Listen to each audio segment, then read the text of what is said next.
Lévi sans interdit. Elle est là. Bonjour Elisabeth. Bonjour Bonjour Elisabeth. Cécile, bonjour Benjamin, bonjour à tous. Alors vous voulez nous parler ce matin d'un meurtre qui est survenu à Lyon mardi dernier. Oui, alors ça s'est passé dans le quartier de la Duchère, vous savez, où il y a probablement les plus grandes barres d'immeubles de France, quartier passablement islamisé. Alors bien qu'on sache peu de choses sur ce meurtre, on se demande si ce n'est pas une nouvelle affaire Sarah Halimi ou Mireille Knoll, deux vieilles dames tuées parce qu'elles étaient juives. Alors comme elle, René Adjadj était juif, comme elle, il était de condition modeste, comme elle, il était vieux, il avait 90 ans, et comme Sarah Halimi, il a été défenestré du 17e étage. Lui, il habitait au 2e, mais il a été jeté de ce 17e. Alors le suspect arrêté est, comme dans l'affaire Sarah Halimi d'ailleurs, un voisin qui fréquentait la victime, qui est connu pour des faits de violence et qui est probablement déséquilibré parce que de toute façon il faut sans doute l'être pour commettre un tel acte. Et d'ailleurs comme preuve aussi de ce déséquilibre, après son crime, je veux dire, il a appelé la police pour se plaindre de voisins bruyants.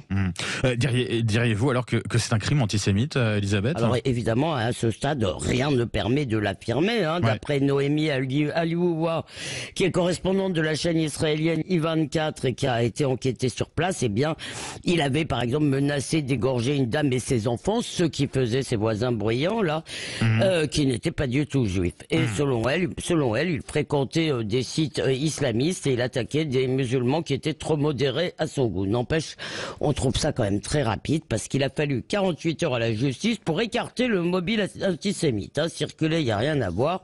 Et ça, tout de même, ça pose quelques questions. Et ce qui interroge encore plus, c'est le silence général. Alors, les représentants de la communauté juive ne veulent surtout pas faire de vagues. Les proches de la victime non plus. Cela mettrait en danger la dizaine ou la vingtaine de juifs, disent-ils, qui restent à la Duchère, qui sont les plus pauvres et les plus vieux parce que les autres sont partis depuis belle lurette. Et puis surtout, cher Benjamin, il y a l'étonnant silence des médias. Il y a eu un papier dans Le Progrès, dans Atlantico, peut-être un petit papier aussi dans Le Figaro, et donc ce reportage sur I24. Et ce qui explique le silence d'ailleurs, ce n'est pas le fait que la victime soit juive, c'est le fait que le meurtrier présumé soit musulman ou islamiste.